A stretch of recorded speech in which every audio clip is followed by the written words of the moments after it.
Mask உண்மையிலேயே வந்து mask ரொம்ப நல்லா இருந்தது. கவினுக்கு ஒரு கம்பேக்னு சொல்லக்கூடாது, கவினுக்கு ஒரு நல்ல படம் அப்படின்னு சொல்லுவோம். ஏன்னா ஆல்ரெடி கவினை நம்ம ப்ளே பாயாக பார்த்துருப்போம், லவ் பண்ணியிருப்பார், லவர் கூட சண்டை போட அப்படி தான் பார்த்துருப்போம். அது ஒரு படி மேலே போய் ஒரு மிடில் கிளாஸோட பாதிப்பை வந்து ஒரு சொல்லியிருக்காரு. அது ரொம்ப நல்லா சொல்லியிருக்காரு. அது இல்லாமல் படத்தில் ப்ளஸ் சொல்ல போனால் வில்லி கேரக்டர் ஆண்ட்ரியா, ஐயோ என்னம்மா பண்ணிக்கிறாங்க.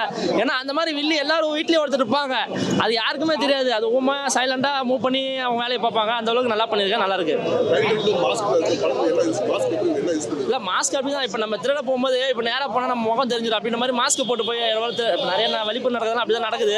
அதுக்கு தான் மாஸ்க் ஒரு டைட் வச்சிருக்காங்க. அது இல்லாமல் அதை கனெக்டடாக கொண்டு போயிருக்காங்க சில விஷயங்கள். எதுக்காகடா நான் கூட மாஸ்க் என்னடா வச்சு அவன் ஒருத்தன் போட்டு வரான், திருட போகிறவன் எப்படி போனால் என்ன ஆகுது, திருட போகிறான்னு 2 நாள் மாட்டிக்க போகிறான், அதான் நடக்க போகுது. அது ஏன் அப்படின்னு தான் நினச்சோம். ஆனால் அந்த பீரி ஒரு படை மேலே போய் மிடில் கிளாஸோட கனெக்டட், ரொம்ப மிடில் கிளாஸோட வழியை உண்மையாக சொல்லியிருக்காரு. ரொம்ப சூப்பராக இருக்கு, நல்லா இருக்கு.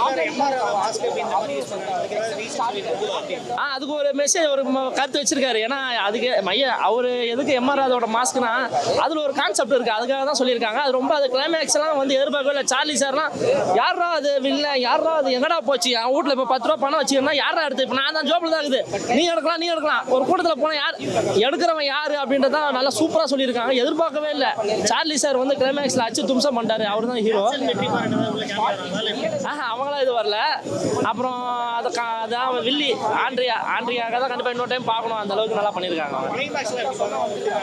கிளைமேக்ஸ் தாங்க படத்தில் கருத்து. என்னன்னா ட்விஸ்டாக தாங்க. ஏன்னா எல்லா இடத்துலையும் நம்ம படம் பார்த்துருப்போம், அங்கே ஒரு கதை போவோம், இப்படி ஒரு கதை போவோம், கடைசியில் ஒன்று சேர்க்குறாங்க பற்றியில் ஃபைனலில். அது ரொம்ப சூப்பராக பண்ணிச்சிருக்காங்க, நல்லா இருக்கு பார்க்கறதுக்கு.